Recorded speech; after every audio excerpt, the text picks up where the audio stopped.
Hello friends, welcome back to another video. मैं हूं यूजो guys. आज मैं आ गया हूं पॉपी प्लेटाइम चैप्टर 4 के एआरजी की लास्ट वीडियो के साथ। अब गाइस होने को तो ये एआरजी पिछले महीने ही खत्म हो गया था, बट मैं वीडियो बना नहीं पाया था, इसलिए ना आज इसकी वीडियो में हम इसको फाइनलाइज कर देंगे। तो इसलिए यार वीडियो को एंड तक जरूर देखना, और अगर तुमने इससे पहले की एआरजी की सारी वीडियोस नहीं देखी है तो यार वो चेकआउट कर लेना। तो गाइस पिछले एआरजी की घटनाओं के एक हफ्ते बाद पॉपी प्लेटाइम के ऑफिशियल डिस्कॉर्ड सर्वर पे उसी इन्फॉर्मेंट अकाउंट का ना एक मैसेज आया। We need a favour, we give instructions, did you see them? हमें तुम्हारा एक फेवर चाहिए, हमने तुम्हें इंस्ट्रक्शंस दिए हैं, क्या तुमने वो देखे?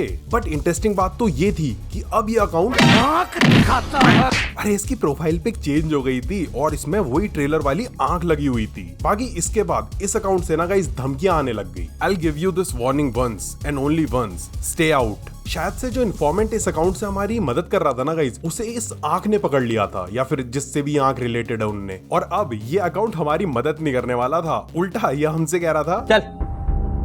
नाउ ये सब देख के लोगों ने कहा जरा एआरजी वाली वेबसाइट चेक करते हैं, उधर क्या चल रहा है। तो उधर तो गाइस सब खत्म नहीं हुआ, बस जो कंप्यूटर था ना वो गायब हो गया था। स्क्रीन पे था तो बस ये रेड कलर वाला मैसेज जो हमने पिछले बार भी पढ़ा था। नाउ इस मैसेज में कुछ वर्ड्स अब हाइपरलिंक्स बन चुके थे, यानी अगर तुम उन पे क्लिक करोगे तो तुम अगले पेज पे पहुंच जाओगे जहां एक दूसरा मैसेज था। बहुत सारे पेजेस में बहुत सारे मैसेजेस थे, बट एक मैसेज ना तुम लोग याद रखना जो है इनोवेशन इज द की, क्योंकि ये आगे काम आने वाला है। अब ऐसी हाइपरलिंक से कनेक्टेड मैसेजेस वाले पेजेस से ना एक नई पजल बन गई थी जिसे लोगों ने कहा मेज। और गाइस ये ना काफी टफ हो रही थी, सो इसके ना मैं तुम्हें फटाफट जो आंसर निकला वो बता देता हूँ। तो इसमें दो चीजें निकली, एक तो निकला एक डॉक्यूमेंट, दूसरा निकला एक फोन नंबर। तो पहले बात करते हैं डॉक्यूमेंट की। सो अगर इस एआरजी साइट के होम पेज पे आए इस मैसेज के ड्रीम वर्ड पे क्लिक किया जाए तो अगला मैसेज खुला ये, fog everywhere, is it creeping for the boiling frog, यानी चारों तरफ कोहरा ही कोहरा है। ये क्या अजीब हो रहा है, मेंढक उबल रहे हैं। मेंढकों और जानवरों पे भी एक्सपेरिमेंट्स कर रहे थे क्या ये प्लेटाइम कंपनी वाले?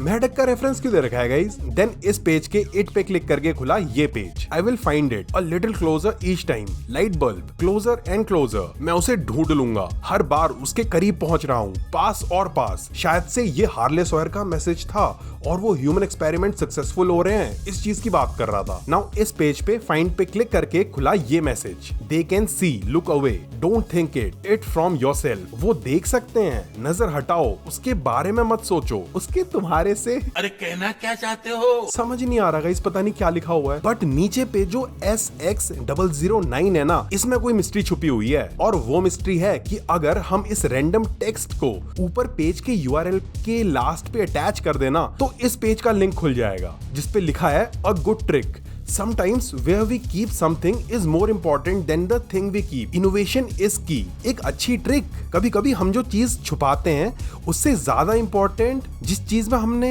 उस चीज को छुपाया है वो चीज होती है। ऐसा ही कुछ लिखा हुआ है गाइस। वहां के नीचे लिखा था इनोवेशन इज की, जो इस प्लेटाइम को का नारा था, और इनोवेशन का मतलब होता है कुछ नया खोजना। अब इस पेज में जब वेयर पे क्लिक किया गया तो खुला ये page, what do you think you are doing here? तुम्हें क्या लगता है तुम यहाँ क्या कर रहे हो? जिधर यू पे क्लिक करके खुला गाइस ये वाला page, an array of holes in the wall where the slurry is siphoned, hot tubes and cool air, the key is innovation। जिसकी मीनिंग गई भाड़ में, क्योंकि होल्स पे क्लिक करके एक और रैंडम टेक्स्ट छुपा हुआ ये मैसेज खुल गया, they can see, look away, don't think it, hide it from yourself। और नीचे पे लिखा हुआ था FM3400। और जब इस मैसेज को ऊपर URL के एंड पे डाला गया तो खुला नहीं, अरे नो लिखा हुआ था इस पेज पे, जिसपे क्लिक करके खुला ये लेटर। तो ये लेटर इस प्लेटाइम कंपनी के पप्पा, जिनने इस फैक्ट्री को स्टार्ट किया था, इस कंपनी को स्टार्ट किया था, एलियट लुडविग, उनने भेजा हुआ था हार्ले सॉयर द डॉक्टर को, वही डॉक्टर जो इंसानों को टॉयज में कन्वर्ट कर रहा था, जिसने बिगर बॉडीज इनिशिएटिव स्टार्ट किया। पिछले बार वाली एआरजी वीडियो में जो मैं लेटर मिला था गाइस, उसमें एलियट लुडविग हार्ले सॉयर की तारीफ कर रहा था ना, कह रहा था कि ये वही लड़का है जो मुझे यंग जीनियस प्रोग्राम के लिए चाहिए था। बट ये लेटर ना उसके बाद का है, जब एलियट लुडविग को भी हार्ले सॉयर की सच्चाई पता चल गई थी। चलो देखते हैं इसमें क्या लिखा हुआ है। देखो बेटा हार्ली, सीधी बात, नो बकवास, मुझे नहीं करना तेरा टाइम बर्बाद। बेटा बड़े खेत के साथ आई हैव टू से यंग जीनियस प्रोग्राम से गाइस इस लेटर के शुरू में ही पता चल गया था कि एलियट लुडविग ने हार्ले सॉयर को यंग जीनियस प्रोग्राम से निकाल दिया है। मगर क्यों, तो आगे पढ़ो। मैं कभी ये नहीं चाहता था कि बात यहाँ तक पहुंच जाए। तू सच में एक ब्रिलियंट बच्चा है। तेरे साथ काम करके मुझे जितना मजा आया है वो शायद ही किसी और के साथ आया होगा। लेकिन एक बात है जो मैं इग्नोर नहीं कर सकता, तेरे अंदर एक खामी है, और वो खामी ये है कि तेरे अंदर विनम्रता नहीं है। विनम्रता मतलब ह्यूमिलिटी, और इसके बारे में ना एलियट लुडविग पहले बता रहा था कि जो हार्ले सॉयर नाम का बच्चा था, चाहे बड़ा हुआ था, इसके अंदर ना ह्यूमिलिटी नहीं थी, काइंडनेस नहीं थी। ये बहुत ही रूट टाइप का, काम की तरफ ओरिएंटेड बंदा था, और इसमें ना इमोशंस तो थे ही नहीं। साइंस का असली मोटिव होता है ह्यूमैनिटी का भला करना, लेकिन तू प्रोग्रेस के पीछे भाग रहा है। लेकिन जिस काम को सिर्फ काम के लिए किया जाए, उस काम से सबका काम बच जाता है। लास्ट लेटर है यार AR जी का, थोड़ा हंसते हंसते पढ़ लेते हैं। मैं तुझे ये समझाना चाहता था, लेकिन तू हर बार मेरी बात को इग्नोर कर गया। एक दिन तो तू इतना गुस्से में आ गया कि तू मेरे ऊपर चिल्लाने लगा, बोलने लगा सॉफ्ट मत बनो एलियट, प्रोग्रेस को क्या फर्क पड़ता है कि लोग क्या सोचते हैं। तब मुझे समझ आया कि तू गलत डायरेक्शन में जा रहा है। भाई बच्चा होके ये हार्ले सॉयर उतने बड़े एलियट को डांट दे रहा है। बाद में तभी ये इतना गुस्से वाला, इतना खतरनाक आदमी बन गया था। मैंने अपने दिमाग में बार बार सोचा है कि तुझे कैसे समझाऊं, लेकिन एक बात क्लियर है, तू दुनिया को, लोगों को, और जो असलियत में प्रोग्रेस का मतलब है वो समझाने के लिए तैयार ही नहीं था।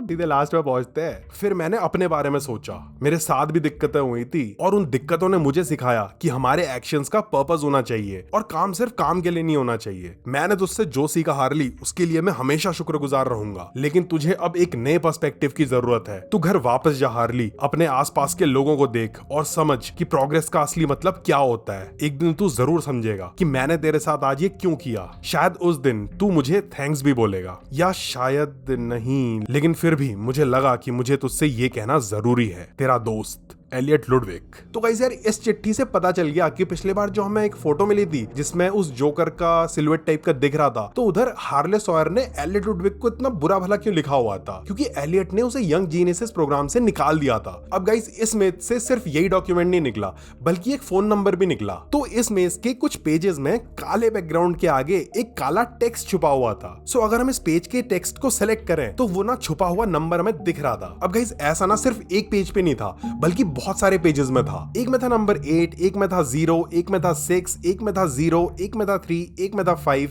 एक में था 6, एक में था 7, एक में था 9 और एक में 4। सो ये हो गए 10 नंबर्स, जो देख के तो लग रहा है भैया ये किसी का फोन नंबर हो सकता है, बट वो पेजेस तो रैंडम थे। सो अब पता कैसे चलेगा कि इन नंबर्स को कैसे अरेंज करना है, कौन सा नंबर पहले आएगा कौन सा बाद में। तो इन नंबर्स के सीक्वेंस की गुत्थी को लोग सुलझा ही रहे थे कि तभी पॉबी प्लेटाइम के डिस्कॉर्ड सर्वर पे गेम के एक डेवलपर ने हिंट दी। उसने बताया कि इसमें ना एक साइफर इन्वॉल्व है। अब अगर तुम्हें साइफर नहीं पता तो यार इसका मतलब तुम ARG की वीडियोस अच्छे से देख ही नहीं रहे हो यार, तो इसलिए पुरानी वीडियोस देख लेना, समझ आ जाएगा। अब इस हिंट से लोगों के दिमाग में क्लिक हुआ कि शायद हर पेज में कोई साइफर का टेक्स्ट होगा जिसे डिकोड करके हम शायद से नंबर्स को कुछ अरेंज कर सकते हैं। एंड देन थोड़ा सा दिमाग लगाने के बाद ये गौर फरमाया गया कि हर पेज जिसमें नंबर छुपा हुआ था उसका जो URL लिंक है उसके लास्ट में कुछ रैंडम लेटर्स लिखे गए हैं। जैसे जिस पेज में 8 मिला था उस पेज के URL के लास्ट में लिखा था KJA, 0 वाले पेज में RWK, 6 वाले पेज में QAUAJ और बाकी नंबर्स वाले पेजेस में ये सब। अब थोड़ी दिमागी कसरत के बाद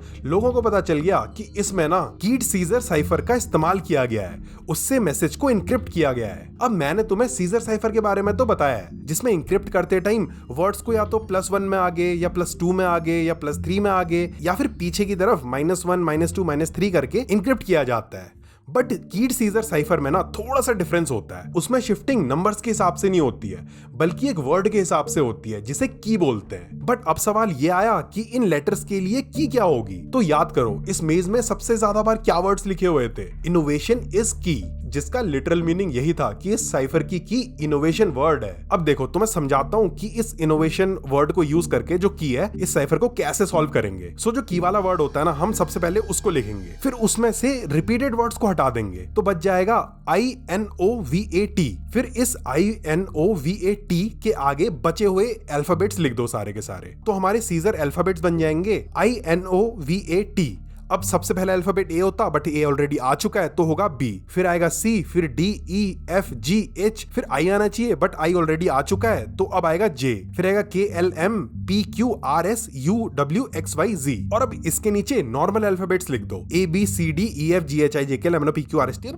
बस अब हम इन दोनों को यूज करके वर्ड्स को डिकोड करेंगे। सो 8 के सामने था KJA, तो K बन जाएगा O, J बन जाएगा N, A बन जाएगा E। अब ऐसे करके हम बाकी सारे इन लेटर्स को भी सॉल्व कर देंगे तो हमारे पास 1 से 10 तक नंबर आ जाएंगे। अब इन नंबर्स को 1 से लेके 10 तक में अरेंज कर देंगे। 8003646597 ये फोन नंबर, जिसपे लोगों ने जैसी कॉल लगाई उन लोगों को ना एक रिकॉर्डिंग सुनाई दी, जो थी इधर के हेड ऑफ इनोवेशन लीथ पियर, head of play care Stella Graber और हेड ऑफ रिसर्च एडी एमन रिटरमैन की। और ये ना उसी रिकॉर्डिंग का एक दूसरा वर्जन है जो मैंने प्लैनेट यूजो वाले चैनल पे कुछ दिनों पहले सुनी थी। सो अगर तुम लोगों ने वो वाला चैनल सब्सक्राइब नहीं किया ना तो उसे भी सब्सक्राइब कर लो, उधर पे भी मैं अपडेट्स लाता रहता हूँ। एग्जैक्टली जो वर्जन सुना था उसके बारे में थोड़ी देर में बताता हूँ, फिलहाल इसके बारे में सुनो। You know why we're all here. Let's skip the formalities. Eddie, the cleanup. What's the progress? We'll be in the clear by the week's end. सो इस रिकॉर्डिंग में ये तीनों प्ले टाइम को में हुए एक इंसिडेंट की बात कर रहे थे और मोस्ट प्रोबेबली वो ना थिएटर इंसिडेंट था। अब बात ये चल रही थी कि इस कांड के बारे में किसी को पता नहीं चलना चाहिए, सारे एविडेंसेस साफ करवा लो। बाकी लीथ पेयर बड़े गुस्से में था और कह रहा था कि जो भी इस इंसिडेंट के लिए रिस्पॉन्सिबल था उसकी खैर नहीं होगी। अब इन्हीं बातों के बीच दरवाजे पे नॉक होती है गैरेट लॉकहार्ट की। ये वही बंदा है जो प्ले टाइम को में इन्वेस्टिगेशन का काम करता है। ये उधर पुरानी चीजें इन्वेस्टिगेट करता था और फिर एलियट लुडविग को बताता था या फिर हमको बताता था। चैप्टर 3 के ARG में इसने कैटनैप बने थियोडोर के बारे में पता लगाया था और इस वाले ARG में यंग जीनियसेस प्रोग्राम की जो बच्चों की लिस्ट थी इसने वो खोज के निकाली थी। नाउ ये गैरेट लॉकहार्ट उन तीनों को बताता है कि उस कांड यानी थिएटर इंसिडेंट के पीछे हाथ था हार्ले सॉयर का। मतलब लास्ट टाइम पे हार्ले सॉयर की सबसे लड़ाई हो गई थी, एलियट लुडविग ने तो उसे धक्के मार के निकाल दिया था। बाकी ये लीथ पियर भी लास्ट में हार्ले सॉयर से गुस्सा ही हो गया होगा क्योंकि ये बोल रहा था कि जिसने ये थिएटर इंसिडेंट करवाया, जिसकी वजह से ये थिएटर इंसिडेंट हुआ, मैं उसे जिंदा नहीं छोड़ूंगा। तो इट मींस कि हार्ले सॉयर से सबकी दुश्मनी हो गई थी। वैसे भी उसके किसी से अच्छे रिलेशंस थोड़ी ना थे। गाइस इसके बाद ये ARG ऑलमोस्ट एंडिंग पे ही पहुंच गया था और लास्ट में जो वो ARG की वेबसाइट पे कंप्यूटर था वो ना ठप हो गया। बैकग्राउंड में आने वाली हाँ कट कट की आवाज भी ना बंद हो गई थी। चारों तरफ सन्नाटा छा गया था। वेब पेज का नाम भी चेंज होके टर्मिनल एंड हो गया था और थोड़े टाइम बाद डिस्कॉर्ड पे भी डेवलपर्स बोल रहे थे कि ARG का शटर अब बंद हो गया है, अब गेम का इंतजार करो। जो सुन के लोगों ने कहा इतना मजा आ रहा था ARG सॉल्व करने में, दर्द था लेकिन वो अच्छा वाला था। बट कहते हैं ना गाइस हर दर्द का अंत तुरंत नहीं होता। जो बात इधर भी लागू हुई क्योंकि इस वेब पेज के कंप्यूटर मॉनिटर के ऊपर 2 गूगल ड्राइव के लिंक्स थे। फर्स्ट लिंक था इस इमेज का जो एक करप्टेड सी इमेज थी। ऊपर पे तो वही आई वाला सिंबल जैसा दिख रहा था, नीचे पे लिखा हुआ था वर। बाकी एक इंटरेस्टिंग बात थी कि इस इमेज फाइल को जब टेक्स्ट में कन्वर्ट किया गया, मतलब नोटपैड वगैरह से इसे जब खोला गया होगा तो उसके बीच में ना ये मैसेज छुपा हुआ था, विथ रिगार्ड्स सॉयर, मतलब शुभकामनाओं सहित सॉयर। जो पढ़ के मैं तो ये सोच रहा हूँ कि ये सॉयर हमारी मदद कर रहा था कि ARG सॉल्व करने में। ये हमको क्यों भेजा यार इसने? तो सॉयर अपनी टीम में तो नहीं है कहीं? मुझे तो ना इस प्ले टाइम कंपनी में एक एलियट लुडविग की स्टोरी जाननी है, मतलब उसकी बेटी के साथ जो हुआ था, उसकी वाइफ के साथ जो हुआ था, उसकी एग्जैक्ट स्टोरी। एक मुझे दूसरी चीज जाननी है, ये हार्ले सॉयर की क्या स्टोरी हुई, इसके साथ क्या हुआ, ये अभी भी जिंदा है क्या? तो चलो उस इमेज पे ही आते हैं। अब गाइस अगर तुम्हें वो बंदा याद है जिसने पियानोसॉरस की इस ग्लिच्ड इमेज को हेक्स एडिटर में खोल के उस फाइल के कोड को एडिट मार के उस इमेज को क्लियर किया था, तो उसी बंदे ने इस इमेज को हेक्स कोड एडिटर में खोला और इसका कोड मॉडिफाई करके इसकी ग्लिचनेस भी साफ कर दी और फिर हमें मिली ये इमेज जिसमें लिखा हुआ था यू वर वॉर्न्ड, तुम्हें वॉर्न किया गया था। ऊपर पे वही आंख थी, बाकी लेफ्ट में ना इस बार ये कुछ अजीब सी ड्राइंग जैसी दिख रही है। यार ये कोई टॉय है क्या, या कोई मशीन वगैरह है, या किसी टॉय का कोई पार्ट है? चलो फिलहाल ना ये तुम्हारी सोच पे छोड़ देता हूँ, तुम लोग बताओ कमेंट्स में तुम्हें क्या लग रहा है, ये क्या चीज है ये। बाकी अब हम जाते हैं गूगल ड्राइव के उस दूसरे वाले लिंक पे। तो गाइस उससे डाउनलोड हुई एक ऑडियो फाइल recording.mp3 और ये रिकॉर्डिंग वही थी जो थोड़ी देर पहले उस नंबर पे कॉल करके सुनाई दी थी। बट इसके स्टार्टिंग पार्ट और एंडिंग पार्ट में ना थोड़ी सी आवाजें थी। बाकी जो मैंने प्लैनेट यूजो वाले चैनल पे recording.mp3 सुनी थी ना गाइस, वो इस रिकॉर्डिंग का ये वाला वर्जन था। तो इसके स्टार्ट में तो किसी के चेयर खिसकाने की आवाज आ रही थी जो सुन के लग रहा है कि शायद से जब थिएटर इंसिडेंट के बाद लीथ पियर, स्टेला ग्रेबर और रिटरमैन भाई साहब बात कर रहे थे तो शायद से ना कमरे में कोई छुपा हुआ था और वो चेयर के नीचे से इनकी रिकॉर्डिंग कर रहा था। बाकी एंड में मैं तुम्हें बता ही रहा था कि एक हाई पिच की साउंड आ रही थी। और अगर तुम लोग ये ARG काफी टाइम से फॉलो कर रहे हो तो तुम्हें पता ही होगा कि जब किसी ऑडियो में इस तरह की हाई पिच वाली साउंड आती है तो उस पे ना कोई सीक्रेट मैसेज छुपाया हो सकता है। सो अगर हम इस ऑडियो को किसी ऑडियो एडिटिंग सॉफ्टवेयर में खोलेंगे और उधर इसका स्पेक्ट्रोग्राम चेक करेंगे तो हमें दिखेगा का ये। बट गाइज इस बार ना इसमें मैसेज इंग्लिश में नहीं छुपा था बल्कि ग्रीक में लिखा हुआ था शायद। तो लिखा हुआ था, आई एम सॉरी कि अगर मैंने गलत प्रोनाउंस कर दिया हो क्योंकि मुझे नहीं आती ग्रीक भाई। अब ये जो टेक्स्ट लिखा हुआ है ना गाइज, इसका एग्जैक्ट ट्रांसलेशन नहीं हो पा रहा है। मैंने चैट जीपीटी से पूछा तो वो बोल रहा है कि इसमें टाइपोग्राफिकल एरर्स हैं और ये स्टैंडर्ड ग्रीक नहीं है, तो इसलिए अच्छे से ट्रांसलेट नहीं कर सकते, पता नहीं क्या लिखा हुआ है। फिर मैंने गूगल ट्रांसलेट पे सर्च किया तो उधर लिखा आया the father of the child. फिर मैंने बिंग पे सर्च किया तो उधर लिखा आया the administration of second chambers, पता नहीं कुछ भी लिखा आ रहा था। फिर मैंने deepl.com से ट्रांसलेट किया तो उधर पे लिखा था द बैप्टिज्म ऑफ फायर,